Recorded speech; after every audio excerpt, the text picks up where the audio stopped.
मेरा नाम शंकर लाल तोदी है। हमारी मल्धिया पे फ़ोटो केयर के नाम से कंप्यूटर, लैपटॉप, प्रिंटिंग के सामान की दुकान है।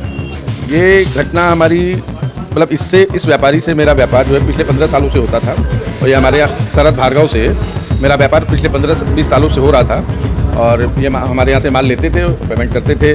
इधर 3-4 सालों से क्या है, थोड़ी पेमेंट डिले करने लगे थे हमारी, और माल मंगाते गए, पैसा दे देंगे, कुछ अपनी मजबूरियाँ गिनाते थे।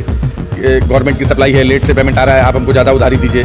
उस चक्कर में करके हमारा पेमेंट करीब 3-3.5 करोड़ रुपए करीब पहुंचा दिए थे। और उसके बाद जब हमने दबाव बनाना शुरू किया तो इन्होंने हिलावाली करनी शुरू की। उसके बाद हमने जब ये भाग गए बनारस से, तो उसके बाद फिर इनसे हमने कंप्लेन की, FIR की। फिर आज हमारी पुलिस ने काफ़ी सहयोग किया और अब इनको गिरफ्तार किए हैं लगभग 1.5 साल बाद। हरियाणा में इन्होंने पिछले साल भी हम लोग इस हरियाणा पहुंचे थे बनारस पुलिस के साथ में, लेकिन उस समय इनको पहले से कोई खबर लग गई, इनकी बेटी वहाँ पे मिली थी और ये फरार हो गए थे, मियाँ बीवी दोनों। लगभग 3-4 साल से मतलब लगातार होता आ रहा है, क्योंकि ये जब लास्ट ईयर 2024 6 जनवरी को जब ये भागे, उसके पहले भी इनसे मतलब तक भी मतलब पैसा तो बहुत पुराना है, लेकिन काम तब तक चल रहा था इनसे। लेकिन ये पेमेंट में हिलावाली करने लगे तो पेमेंट डिले कर रहे थे हमारे। जब ये भाग गए बनारस से पिछले साल 6 जनवरी को, तब हमें पता चला, और भी हमारे कई मित्रों से और कई व्यापारियों से पता चला कि कोई बोला हमारा भी बाकी है, किसी का 20 लाख, किसी का 15 लाख, 7 लाख, इस तरीके से हमको जानकारी मिली कि इन्होंने और भी जगह से पैसे रोक रखे लोगों के। हाँ, वहाँ लग्जरी लाइफ जी रहे थे, फर्स्ट क्लास फ्लैट लेके, गाड़ी घोड़ा लेके अपना 3 बच्चों के साथ रहते थे। करीम के नाम से एक रेस्टोरेंट भी इन्होंने वहाँ पे खोल लिया था, कुंडली में, हरियाणा में सोनीपत से पहले कुंडली करके जगह है, इन्होंने वहाँ पे करीम के नाम से एक रेस्टोरेंट खोल रखा था।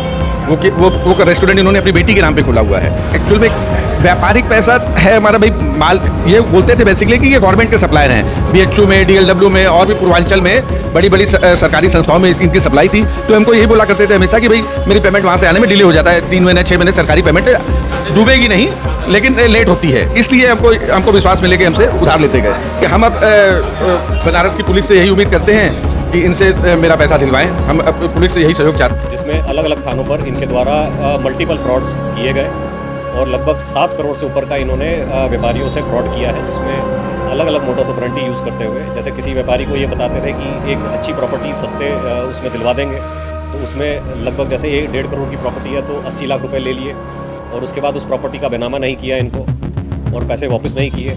इसी तरीके से किसी बड़े व्यापारी से कुछ बड़ा सामान जैसे 1 करोड़ का या 2 करोड़ का इन्होंने सामान उससे क्रय कर लिया और उस सामान को ब्लैक मार्केट में बेच दिया, और जो पैसा इनको वापस करना चाहिए था उस व्यापारी को वो नहीं दिया।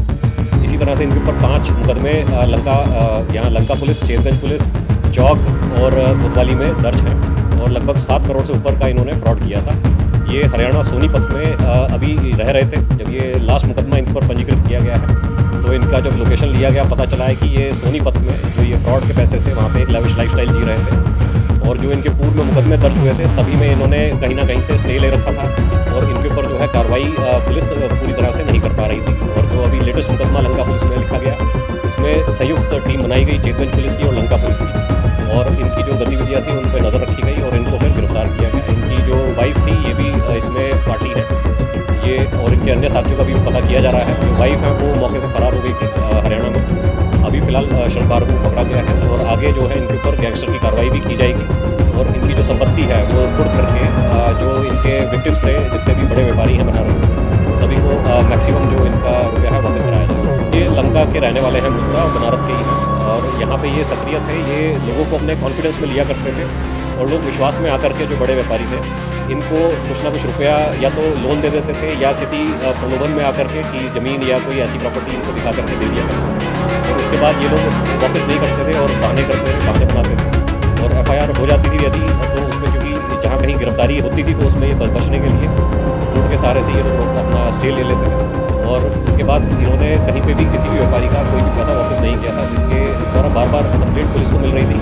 व्यापारी वर्ग का वो परेशान था इनसे, और अब इनके ऊपर गैंगस्टर की कार्रवाई करते हुए बाकी का जो रिकवरी है उसमें अलग अलग अभी एक मुकदमा है जिसमें और भी नाम है इनके साथ में, उन सभी की जानकारी की जा रही है जो लंका में पहले से दर्ज था। अभी जो फिलहाल लंका में लेटेस्ट मुकदमा दर्ज किया गया है उसमें पति ये शरद भार्गव और इनकी पत्नी ऋचा भार्गव इनका नाम। टीम है इसके द्वारा अथक प्रयास किया गया था, इनको 25,000 का इनाम दिया जा रहा है पुलिस टीम को, और साथ ही साथ प्रशस्ति पत्र सबको दिया जा रहा है। जो यहाँ पे एक डॉक्टर हैं उनके लंका में ही डॉक्टर हैं, उन्हीं के रिश्तेदारी में भी एक आईएएस हैं, उनके साथ भी ठगी करी थी और तकरीबन 80 से 90 लाख की उनके साथ ठगी हुई थी। ये जो प्रॉपर्टी है उसी को दिखा करके 1.5 करोड़ की प्रॉपर्टी थी, उसको उनको खरीदना था, उनको धोखा दे करके उनसे 80 लाख रुपए ले लिए, ना प्रॉपर्टी का बेनामा किया, ना ही उनको बेचा।